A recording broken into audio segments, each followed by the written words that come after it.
ഇന്നത്തെ വിഷയം ബോംബെ സർക്കസ്. അടിപൊളിയും തോന്നിയ കുറച്ച് കാര്യങ്ങളാണ് ഞാനിതിൽ ഇൻക്ലൂഡ് ആക്കിയിട്ടുള്ളത്.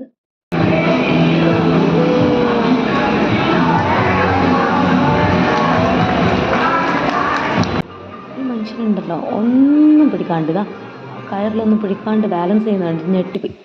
ഇതാ ആ ബൈക്ക് ഓടിക്കുന്നതിൽ ഒരു ലേഡി ഉണ്ട്, അങ്ങനെ ഞാൻ കണ്ടിട്ടില്ല, അതുകൊണ്ട് ആഡ് ചെയ്തു. ഇത് പിന്നെ എപ്പോഴും ഇൻട്രസ്റ്റിംഗ് ആയിട്ടുള്ള ഐറ്റമാണ്.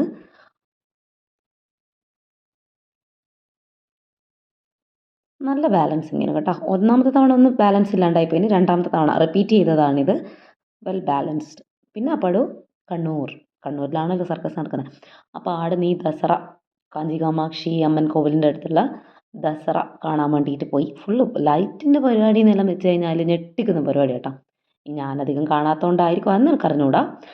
പക്ഷേ ശിവനും പാർവതിയും ഗണപതിയും എല്ലാം ഈ ലൈറ്റിലിങ്ങനെ തെളിയുന്നുണ്ട്. ഭയങ്കര വർണ്ണശബളം തന്നെ നമുക്ക് പറയാം ഇതെല്ലാം കാണുമ്പോൾ. ഞാനിങ്ങനെ പറയുന്നുണ്ട്, ഇതിങ്ങനെ കണ്ട് കണ്ടില്ലോട്ട് ഇങ്ങനെ ഇങ്ങനെ പോയാലോ, വീണ്ടും വീണ്ടും പോയാലോ എന്നൊക്കെയാണ് ഞാൻ വർത്താനം പറയുന്നേ. ആർക്കെന്തോ ഭയങ്കര ഇഷ്ടമായി ഈ പരിപാടി. കുറേ ലൈറ്റാണ്, പക്ഷെ ഇങ്ങനെ അതിൻ്റെ താഴെലോട്ട് ഇങ്ങനെ വണ്ടിയിൽ പോകുമ്പോൾ രസം. എന്നിട്ട് ഒന്ന് കോവിലിൽ കയറി തൊഴുത്. നല്ല തിരക്കേനെ. ഇന്നലെ നവമി ദിവസമാണ് പോയത്. അത് കഴിഞ്ഞ് കണ്ണൂരിൽ നിന്ന് വരുന്ന നേരെ അണ്ടല്ലൂർ കാവിലേക്കാണ്. എൻ്റെ മോനെ ആടെയാണെങ്കിൽ അതിലും വലിയ പരിപാടി. അപ്പോൾ കമ്പാരിസൺ ഒന്നുമല്ല, നോക്കുമ്പോൾ നമ്മൾ വിചാരിക്കാണ്ട് ഇങ്ങനെ ഇവിടെ കണ്ടപ്പോൾ ഇവിടെയും ഇതുപോലെ തന്നെ ലൈറ്റ്. ദസറ തന്നെ ലൈറ്റ്. അതുപോലെ ആടെ ഒരു ഗാനമേളയുണ്ട്.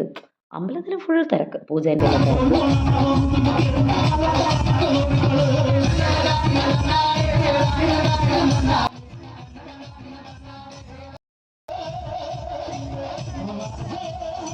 നല്ല ഗാനമേളയിനെ കുറേ നേരം നിന്ന് കണ്ട് എൻജോയ് ചെയ്ത് അതോടുകൂടെ കഴിഞ്ഞു.